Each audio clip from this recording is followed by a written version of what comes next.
Hi friends, welcome back to my YouTube channel. आज के video में मैं इंडियन टैक्स सिस्टम को एकदम सिंपल लैंग्वेज में एक्सप्लेन करूंगा। चाहे आप स्टूडेंट हो, पहली बार जॉब शुरू कर रहे हो या बिजनेस ओनर हो, वीडियो के एंड तक आपको क्लियर हो जाएगा कि डायरेक्ट और इनडायरेक्ट टैक्स में क्या फर्क है, जीएसटी और इनपुट टैक्स क्रेडिट का क्या चक्कर है, और सबसे इम्पोर्टेंट आपके लिए न्यू टैक्स रिजिम सही है या फिर ओल्ड टैक्स रिजिम। इसके लिए आपको सीए बनने की जरूरत नहीं है, बस वीडियो इन तक देखने की जरूरत है। तो चलिए वीडियो को शुरू करते हैं। इससे पहले चैनल को एक सब्सक्राइब कर ले। इंडिया में गवर्नमेंट दो से टैक्स लेती है, डायरेक्ट और इनडायरेक्ट। इनडायरेक्ट टैक्स वो है जो आप खर्चा करते वक्त देते हो, जैसे जीएसटी। आप 10 की चॉकलेट खरीद रहे हो तो उस पे आप वही टैक्स दोगे जो 1 करोड़पति देगा। गवर्नमेंट इसको बैलेंस करने के लिए कुछ इनिशियल चीजों पे 0% टैक्स रखती है और लग्जरी कार्स या टोबैको पर 28% तक जीएसटी लेती है। डायरेक्ट टैक्स सीधा आपकी इनकम पर लगता है। ये प्रोग्रेसिव होता है, मतलब जितनी ज्यादा इनकम उतना ज्यादा टैक्स। अगर आपकी इनकम एक लिमिट से कम तो आपका टैक्स 0 हो जाता है।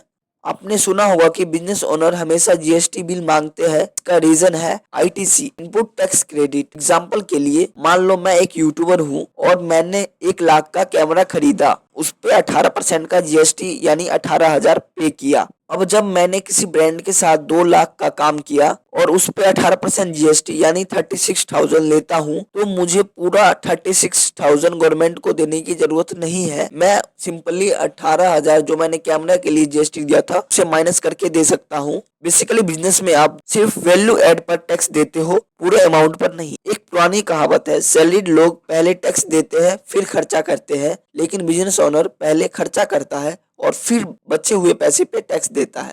अगर आप सैलरीड हो तो कंपनी टीडीएस काट कर ही सैलरी देती है, लेकिन बिजनेस में आप जेन्युइन एक्सपेंसेस जैसे रेंट, सैलरीज, इक्विपमेंट माइनस करने के बाद जो प्रॉफिट बचता है उस पे आप टैक्स भरते हो। इसलिए बिजनेस में टैक्स प्लानिंग का ऑप्शन ज्यादा होता है। अब आते हैं सबसे बड़ी कंफ्यूजन पे, ओल्ड टैक्स रिजिम या new tax. New tax regime ये अब डिफॉल्ट ऑप्शन है। इसमें टैक्स रेट्स कम है, लेकिन इसमें आपको कोई डायरेक्शन नहीं मिलती। मतलब ना एटीसी, ना एचआरए, ना इंश्योरेंस का बेनिफिट। या उनके लिए जो इन्वेस्टमेंट, ये उनके लिए है जो इन्वेस्टमेंट के झंझट नहीं चाहते और सिंपल टैक्स भरना चाहते हैं। ओल्ड टैक्स रिजिम इसमें रेट्स थोड़ा ज्यादा होता है, लेकिन अगर आपने होम लोन लिया है, एलआईसी भरी है, ईएलडबलएस में इन्वेस्ट करते हो तो आपको बहुत सारी छूट मिलती है। अगर आप साल में 2.5 से 3 लाख से ज्यादा की सेविंग इन्वेस्टमेंट दिखा सकते हो तो ओल्ड रिजिम बेस्ट है, वरना न्यू रिजिम में ही फायदा है। टैक्सेशन सिर्फ पैसा देना नहीं है, बल्कि अपने फाइनेंस को समझना है। अगर ये वीडियो हेल्पफुल लगे तो